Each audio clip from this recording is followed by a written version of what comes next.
It's hard to believe there was a time when we viewed side quests as disposable content, or that secondary characters couldn't aspire to be more than personality sketches. But on May 19th, 2015, open world games changed forever. And thank God, The Witcher 3 was a revelation. With the exception of the incredible Red Dead Redemption, most open world titles were either Spartan collectathons or cynical meditations on urban America, or escapist absurdity viewed through the lens of meme-centric humor. Even The Witcher 3's closest contemporary, Skyrim, wasn't any great shakes when it came to quest design and characters. For every mission like Innocence Lost, there were countless other forgettable ones, and that was okay. We just didn't know any better. But then CD Projekt Red came along, making bold promises of abolishing fetch quests and avoiding repetition, and it all seemed too good to be true, until the game dropped, and it wasn't. The Witcher 3 was a mission statement and a success story all in one. Open world games didn't have to be padded with mindless fluff. Characters could be complex, combat could be satisfying and challenging. The music was setting appropriate, and goddamn, the voice acting was ace almost across the board. It set a new gold standard for open world games. The blueprint was just that good. We are here to dissect that blueprint, to understand what made The Witcher 3 great, and to see how its successors reinterpreted its strengths and weaknesses, for better or for worse. Who are these successors? Why, Horizon Zero Dawn and Assassin's Creed Origins, of course. Each of these games have aspects they excel at, and I'd like to take some time to examine what those things are individually. But before we get to them, we have to start with the game that changed the game.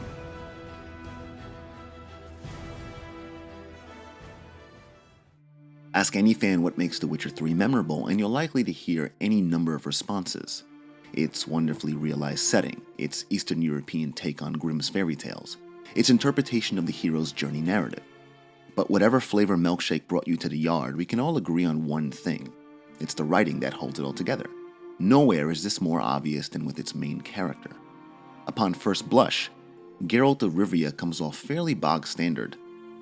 Like many video game heroes, he's a hunky, gravelly-voiced hard-ass. All the lasses want him, all the gents want to be him. Well, that's not quite true. Geralt, you see, is the titular witcher, which in the vernacular of the world means he's a monster slayer. It's an ideal profession for a video game filled with monsters. Problem is, witchers are mutants, and common folk don't take kindly to mutants. In fact, they don't take kindly to non-humans in general. But seeing how witchers provide a necessary service, people tend to grit their teeth and swallow that enmity. Or they don't. As Geralt, NPCs will curse you behind your back or threaten you to your face. It's an occupational hazard he doesn't bat an eye at, and that's because our friendly neighborhood witcher doesn't have emotions, or so people are led to believe. Allegedly, the mutation process which creates witchers strips them of their ability to feel, which is why he's earned a reputation amongst the game's detractors as an Adrian Pierce caliber dude bro. Except, he's not. Like at all. Keeping true to the source material, Geralt is a surprisingly complex character. He's a fighter and a lover, but while the books don't shy away from chapter-long monologues about feelings and unrequited romances, the games are more eager to have Geralt reaching for his swords, which is probably why he sometimes gets a bad rep. But look deeper. For every instance of trite video game badassery, there are just as many moments of delicacy and compassion. Just watch Geralt interact with children, which are arguably some of the most endearing scenes in the game. He shows a similar kind of warmth to his friends.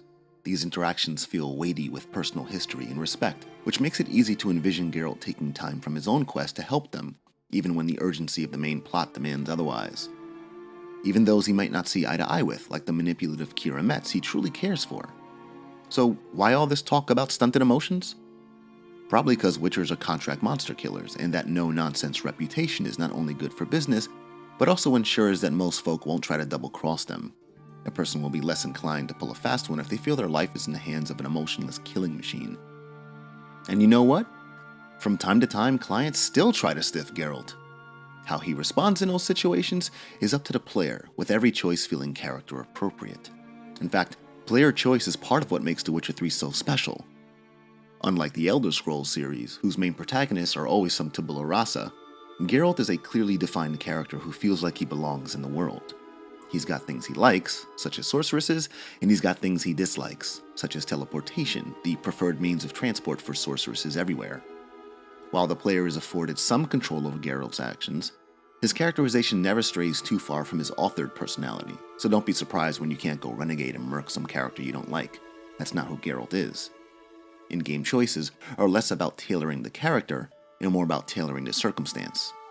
And it's important to note that this affects the ending in unexpected ways.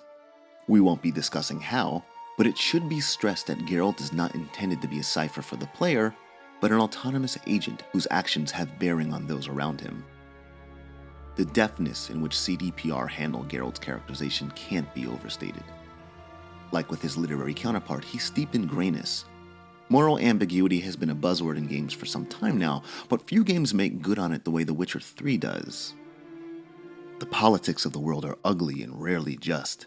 There's racial and religious bigotry, sexism, classism, nationalism. It feels real, and at times overwhelmingly oppressive. Similar to other low fantasy worlds like Westeros and Essos from the Song of Ice and Fire series, it often feels like civilization is just one bad day away from self-destruction. Yet, nothing is presented as a simple binary. Every deed and misdeed is realistically motivated.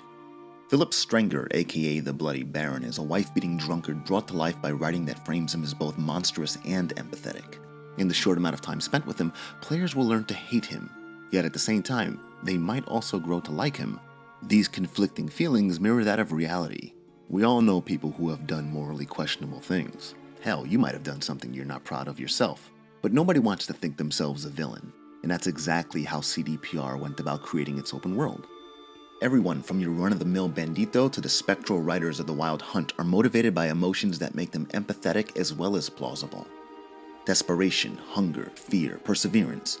It doesn't absolve them of accountability, but it does go a long way from keeping them looking like mustache-twirling supervillains. The same with the monsters.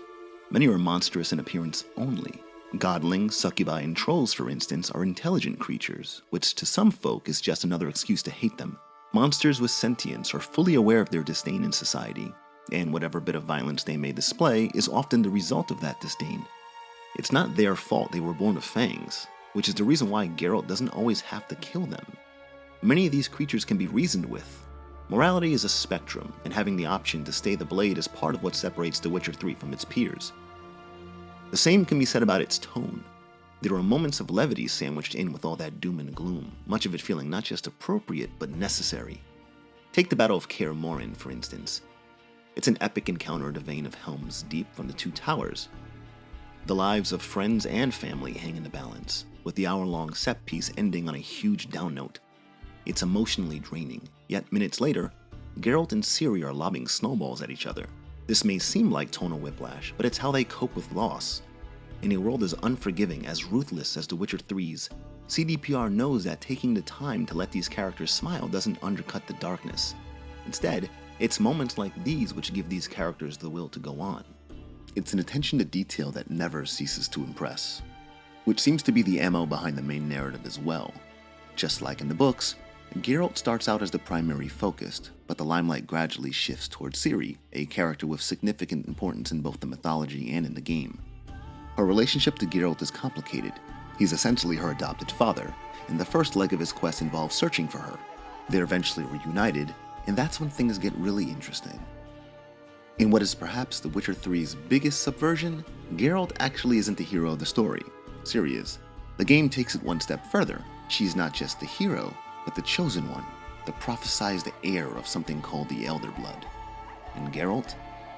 He's the Morpheus to her Neo, the John the Apostle to her Jesus Christ, the sidekick.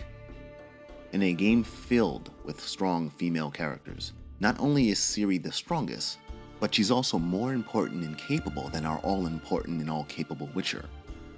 She's got the power to bend time and space, and whether playing as her or just watching her run amok in a cutscene, the game makes it explicitly clear that Geralt is small time in comparison. The supporting protagonist role is nothing new in fiction, but to see it viewed through a feminist lens makes sense within a series known for defying player expectations. It ends up feeling, dare I say, reactionary, especially in 2015, the year when Gamergate was at its most vicious. While I'm not insinuating CDPR's motivation, I'm glad they went this route. It keeps the hero's journey archetype interesting, while ensuring The Witcher 3 remains part of the conversation. Interestingly, for a game as revolutionary as The Witcher 3, its plot is quite simple. Don't get me wrong, it's still great, but it accomplishes this greatness through a combination of clever writing and good pacing. Unlike other fantasy titles, twists are kept at a minimum, and the logistics behind the events remain grounded. Or as grounded as a game about dimensional hopping elves can be. The story doesn't want to be serpentine, it wants to be personal. For all of its themes, The Witcher 3 boils down to familial relationships and how loved ones reconcile estrangement, literally and figuratively. This is expressed many times over throughout the game, in Geralt and Ciri, in the Crates, and in the two sorceresses Geralt has loved over the years. Family is more than blood, it's the bonds that bind us. When the game takes time to explore these bonds, it becomes apparent how special The Witcher 3 truly is. While the writing does most of the heavy lifting, the audio is no slouch. Acting is almost universally superb. Doug Cockle, the man behind The Wolf, delivers a dynamic and nuanced performance hitting every beat with aplomb. Angry Geralt might be old hat, but Geralt as protective dad is new territory for the games, and Cockle sells it. He gives him a vulnerability that's not only relatable, but also kind of adorable. For instance, the scene where a shapeshifter shows Geralt what an adult Ciri would look like is both heartwarming and heartbreaking, partly because of the animation, partly because of Geralt's wounded growl. In contrast, Geralt drunkenly bonding with his fellow Witchers is legitimately funny, and while scenes like this are nothing new for the series, it's never been this good before. Hello, young'uns. Got your own little carnival going, eh? Alcohol, my good men, is a Witcher's worst enemy. Where did you dig up that bonnet? Vesemir's trunk. The height of fashion in 1112. Old man probably put it on when he went courting. Or in the jargon of the time, wooing the damsels. And it's not just Geralt. Almost every major and minor player feels perfectly cast. Watch a supercut of The Witcher 3's best scenes, and you'll hear nothing but professionals connecting with material that seems almost too good to be in a video game. The one exception being Dandelion, who isn't so much bad as he is out of place. It might be the lack of naturalism in his performance, it might be his lack of an accent. Don't know really. Either way, he stands out amongst the crowd and is perhaps the only real misstep in the casting. Then again, he's got the same voice actor from The Witcher 2, so at least there's continuity? Oh, and speaking of continuity, did you know that the Kaer Morhen that you explore in The Witcher 3 is essentially the same from The Witcher 1? It is. The layout and the architecture is the same, just with a fresh coat of paint and about 1 billion more polygons. The same degree of attention went into world building. Temeria and its surrounding lands are in the midst of war. Come across some hanging bodies and you'll find a military decree detailing their crimes, as well as an admonishment for anyone dumb enough to consider cutting them down. Walk upon the site of a battle and you'll find corpses from both sides being munched on by corpse eaters. At least the monsters aren't racist. Look further and you'll find entire stretches of wilderness raped by deforestation. Villages sit ransacked or burnt or on the fringes of the war. All the while, the cities to the north enjoy an uneasy peace, a peace which doesn't extend to non-humans or mages.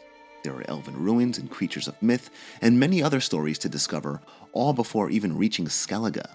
Just take time to explore the environment, and the background details will fill in the blanks just as well as any cutscene. And many of these stories are framed around themes quite familiar to us. A good number are European fables reinterpreted for The Witcher's unique brand of fantasy. The crones of Crookback Bog have obvious ties to Hansel and Gretel, with their trail of treats and taste for manflesh, but there's also Excalibur, the Pied Piper of Hamelin, and a bunch of others. And that's not even getting into the 2 expansions, which make reference to even more popular and esoteric folklore.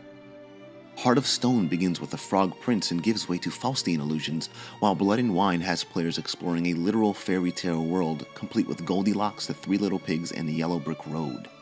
And all this stems from the source material's fondness of playing with Grimm's classics. It's a cultural touchstone, which gives The Witcher 3 an air of exoticism. The books describe Geralt as a nimble-footed warrior, with a rhythmic fighting style that sees him pirouetting around monsters. The Witcher 3 translates this fairly well. It's got a combat system that's comparable to Dark Souls, if the emphasis was more on flow and less on positioning. You've got your light and heavy attacks, which is standard in this style RPG, but you also get 2 separate evasive maneuvers, a sidestep and a roll. It's not difficult to know when to put these respective dodges to use. Enemies with a wide berth are best rolled around, while smaller critters and humans should be juked. You've got your lock-on and your guard, which, like Souls, if timed properly, can be used to riposte enemies. It's not as difficult to pull off, nor is it as satisfying, but it gets the job done. Also like Souls, Geralt can strafe while guarding. However, unlike Souls, Geralt moves slowly, like molasses. And I think this is why detractors cite the combat as bad. It's deliberately plotting. But that doesn't make it bad, it makes it different, with its own set of risk-rewards. Combat plays with the idea of spacing. Certainly you can sprint or roll towards an attacker, but the distance between player and enemy is best mitigated by use of signs, The Witcher 3's version of magic. Early on, these abilities are limited to a force push, a psychic stun, a fireball, a single-hit shield, and an area of effect slowdown. But as Geralt levels up, these powers gain more functions. Players end up with a lot of options in how they choose to build their character. Between all the passive buffs and the plethora of leveling paths, you can create some very powerful builds. A slightly improved Yrden not only slows enemies, but drains vitality. Leveled even further, and it inflicts knockback. Combined with an adequately improved Axii, and you'll never have to swing your sword outside of a boss battle. The books go out of their way to showcase Geralt not only as a swordsman, but also as a strategist. The games do the same. The Witcher's arsenal isn't just his twin swords, steel from men, silver from monsters, but also traps, potions, and specialized oils. Think of it like Batman and his gadgets. In the first two Witcher games, adequate preparation for an encounter could be the difference between life and death. With the right combination of tools, players would be able to survive seemingly impossible odds. The Witcher 3 leans into this part of the mythology a little less in the sense that it's not strict with when and where these tools can be used. Unlike the first two games, players can now apply oils and use potions in the middle of battle. Traps, however, have been traded away for bombs, of which there are many different types, all advantageous in specific scenarios. Using these tools in conjunction with signs and swords makes combat feel and look like the bloody ballet described in the books. Adding even more complexity to the mix are decoctions, specialized potions. There are so many that I doubt anyone has taken the time to memorize all their functions. As one would expect, they're not all useful. The Echidna decoction, which makes it so that actions that consume stamina actually regenerates vitality, is OPAF. The Foglit decoction, on the other hand, which raises sign intensity on cloudy days, is not. But the good outnumber the chaff, so the game is better served with them. As one would expect, gameplay isn't just hacking and slashing. Geralt will often be required to slow down and do some investigative work. Just hold down a button to trigger his Witcher senses, the fantasy stand-in for Arkham's detective vision, and just follow the breadcrumb trail. It's not hard, nor does it reinvent the wheel, but it prevents the game from being a series of cutscenes stitched together by combat. It draws inspiration from a lot of other games, and not just RPGs or open world. While it's true the gameplay never exceeds that of its influencers, it does succeed in breaking the game into bite-sized chunks of non-repetitive parts. A lot of heart went into it, and there's rarely a moment where that heart doesn't shine through. Nowhere is this more evident than in the quest design. CDPR went out of their way to create side content that's worthy of your time. There are no fetch quests, no tailing missions. Nothing feels padded. Quests can be stumbled upon organically or picked up from notice boards found in villages and cities. Every monster contract and secondary mission has a self-contained narrative. Many of them, specifically the secondary missions, make up some of the strongest content in the game. To see such a high bar of quality maintained in a game of this length is unheard of in the industry, and CDPR deserve all the recognition they've enjoyed. Still, as great as The Witcher 3 is, it isn't perfect. While its tech is impressive, there's enough open-world jank to warrant criticism. Yes, you could argue that it's to be expected of a multi-platform game of this scope, but between odd NPC behaviors and the occasional crash, even on console, it shouldn't be let off the hook just because it's ambitious. Thankfully, none of the bugs are game-breaking, and CDPR of course has patched it constantly since release. Also, leveling up is strange. It doesn't feel impactful, not immediately at least. You'll have to invest quite a few points into your skill tree before you feel even a little empowered. It doesn't help that the side content awards basically no XP, meaning the only incentive to do them are the narrative and monetary rewards. It's a real bummer, made all the more glaring by all the menu juggling. Granted, it's gotten better with patches, but it's still a time-consuming chore. Another gripe is the excess of question marks on the map. I don't know when open world games became so bloated, but there have got to be better ways to incentivize exploration. Between bandit camps, monster nests, places of powers, and abandoned villages, CDPR have created an open world map worthy of an Assassin's Creed game.